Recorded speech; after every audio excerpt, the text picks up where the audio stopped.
आजकल तो लड़कियां 5-10 बॉयफ्रेंड बना के रखती हैं। एक जिंदाबाद, दूसरा ना आए तो दूसरा जिंदाबाद, दूसरा ना बात करे तीसरा जिंदाबाद। तू मोबाइल दिला दे, तू गाड़ी दिला दे, तू कपड़े दिला दे, ऐसे 5-10 बना के रखती हैं। एक मोबाइल दिला देगा, एक उसमें रिचार्ज करा देगा। रिचार्ज कराने वाला बॉयफ्रेंड अलग है, मोबाइल दिलाने वाला अलग है। हाँ, और रात्रि को पांचों को आई लव यू कह के बेचारी सो जाती है मस्त गहरी नींद में। और पांचों वहां पागल, मेरे को आई लव यू बोला, आई लव यू बोला।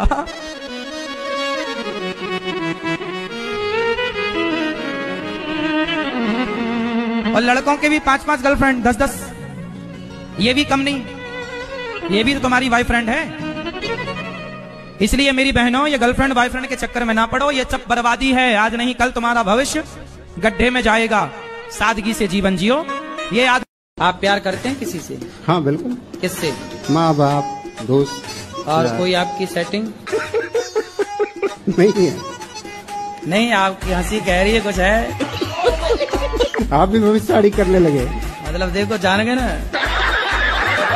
कभी मन नहीं आता पर्ची निकालने का आपका भी? अरे पर्ची वर्ची छोड़ो, ये बताओ तुम्हारी सेटिंग है कि नहीं?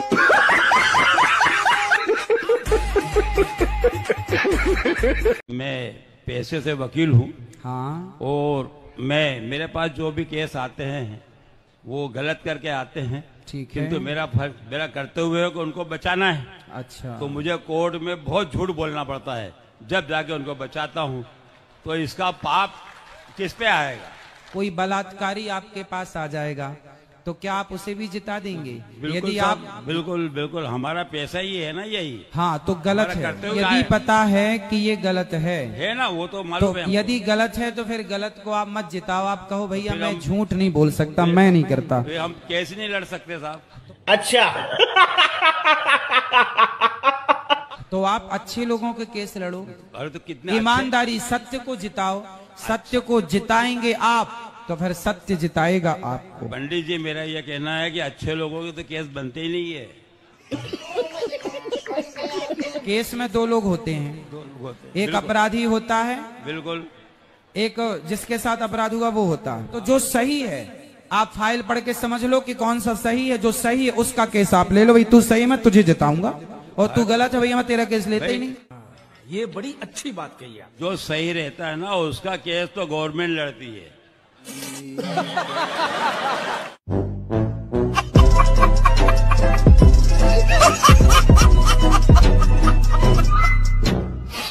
पति से बात कराओ, आपके पति से बात कर लें। राधे राधे गुरुजी। क्या नाम है आपका? राधे राधे। आर.के. कश्यप। पत्नी का विश्वास काहे तोड़ते हो?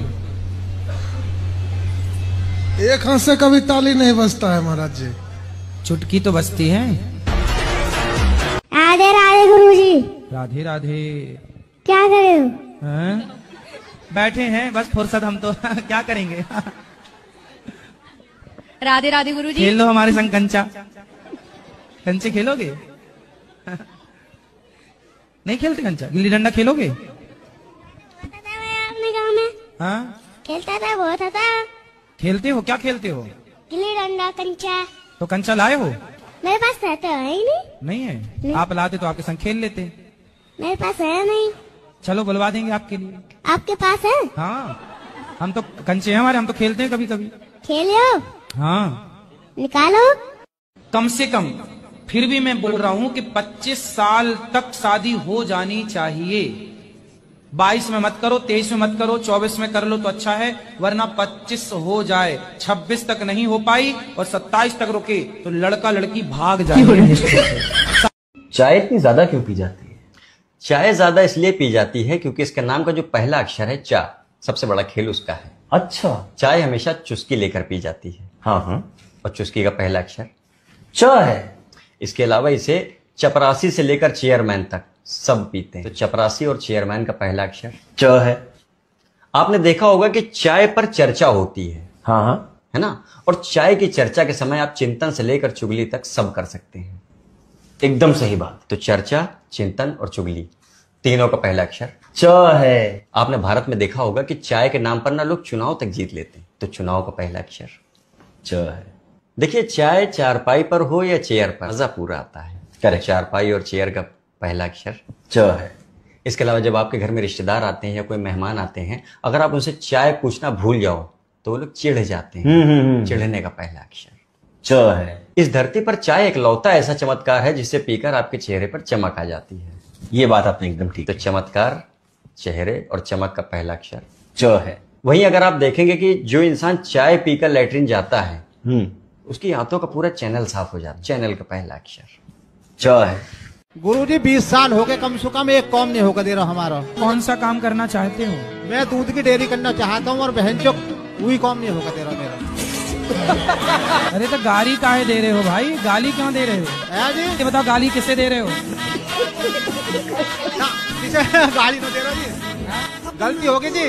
अच्छा, हाँ जी, सॉरी। आप मानती हो उस बात को कि बहुत सारी माताओं की गलती से, माँ की गलती से बेटियों का तलाक हो जाता है? जी। आप मानती हो? हाँ। उसमें से एक आप भी हो। आपकी जो माँ है ना, माँ कैसी होनी चाहिए? अरे माँ ऐसी होनी चाहिए कि पति पत्नी में लड़ाई हो तो माँ कहे कि बेटा ये तो सबके घर होती है, इस धरती पे ऐसा कौन पति पत्नी है जिसमें कभी लड़ाई झगड़ा ना हुआ हो? सबके होता है। इसका मतलब ये थोड़ी कि माँ तुमको बोला आजा बेटा मैं देखती हूँ दामाद को मैं पिटवाऊंगी। एक अच्छी स्त्री वो होती है कभी अपने पति का अपमान ना करती ना कराती। कब से महाराज जी आप जो है सन्यासी संप्रदाय में शामिल हुए? बचपन से ही है। बचपन से महाराज जी? और क्या देखा? महाराज जी कौन सा आप लोग जो है भजन करते हैं भगवान का, क्या गीत? तो कहते हमारे समझ दिखाएंगे, चलो। कैसे बोला तुम्हें सबको? बातें बातें करेगा सारा, इसलिए मैं कल में तुम्हें देख रहा था। हाँ साला दिख रहा संतों को बातें गलत बोलने का, मार तो चिमटा, मैं से मार तो चिमटा बातें बोलने वालों को। सही बोल तो गलत में आ गया, तुम लोग देख रहे हो क्या गलत बोले ना। फेस्टिवल्स हैं, हिंदू जो त्योहार हैं वो जानकर टारगेट किए जाते हैं। होली पे ज्ञान देते ही पानी बर्बाद हो रहा है, खून बर्बाद होता है, बकरों का ज्ञान नहीं। आपने तो कहा था कि सुतली बम फोड़ देंगे उनके मुंह पे लगाकर। हमने 10 फोड़े, हम बहुत उल्टे आदमी। लेकिन तौकीर रजा ने ही ये कहा था कि जो दीपावली है वो प्रकाश का पर्व है, रोशनी का पर्व है, धमाके का पर्व नहीं है। फिर वही बात, पटाखे से भी तो प्रकाश ही निकलता है। अब वो थोड़ी देर के लिए निकले वो बात अलग है, फुलझड़ियाँ प्रकाश ही तो देती हैं। अब रही बात धमाके, बम के धमाके होते हैं तब ये ज्ञान नहीं देते। इस देश में बम के धमाके हो रहे हैं तब ज्ञान नहीं देते। पटाखों के धमाके से इन्हें दिक्कत हो गई। प्रकाश का पर्व तो हमने दीपक भी जलाए। अब उन्हीं में से एक ज्ञान देते हैं कि जितना दीपावली पर अयोध्या में तेल और घी जलाया गया उतना गरीबों में बांट देते, भला हो जाता। अगर हम ज्ञान देते कि जितना बकरे काटते हैं वही रुपया अगर गरीबों में देते तो भला हो जाता, तो उनको आग लग जाती। लेकिन अगर जी हाँ जी गुरुजी, जब मैं स्कूल जाता हूँ तो गुरुजी मैं बीमार हो जाता हूँ, इसका कोई उपाय बता दीजिए। अच्छा, जिस दिन तुम बेटा स्कूल नहीं जाते ठीक रहते हो? हाँ। गजब बीमारी है। पता नहीं गुरुजी। ये बीमारी तो बेटा हमें भी थी कि स्कूल का टाइम होता था और हमें पेट दर्द होता था। हाँ। अच्छा बेटा, गाड़ी निकल जाए और 1-2 लेक्चर पूरे हो जाए सो सही हो जाता था। हाँ सही हो जाता था। इसको बेटा बीमारी नहीं कहते हैं, ये नौटंकी है। उल्लू न बनाओ, कल से टाइम पे स्कूल जाइयो, भलाई लोटा लेके जाइयो।